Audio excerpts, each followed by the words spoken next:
Central lines versus arterial lines, what's the difference? The main difference is your central lines are going to be placed in veins and your arterial lines are going to be placed in arteries. But let's break it down even more than that. Central line is a fancy IV in simplest terms. It is placed venously and it can be used for things like blood draws, instilling medications, for longer term access. And there are quite a few locations you may find a central line. They can be placed in the jugular, they can be placed in your subclavian.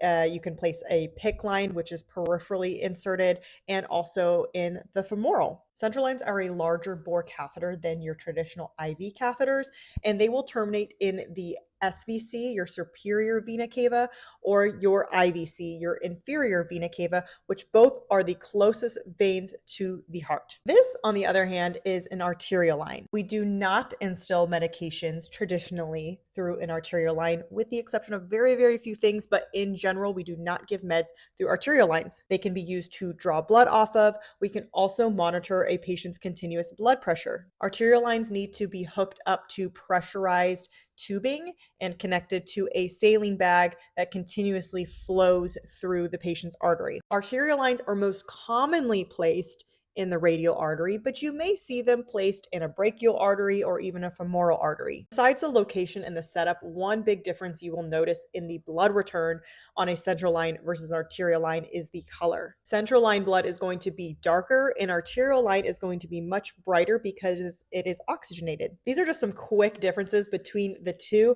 I hope this helps. Let me know if you have any more questions.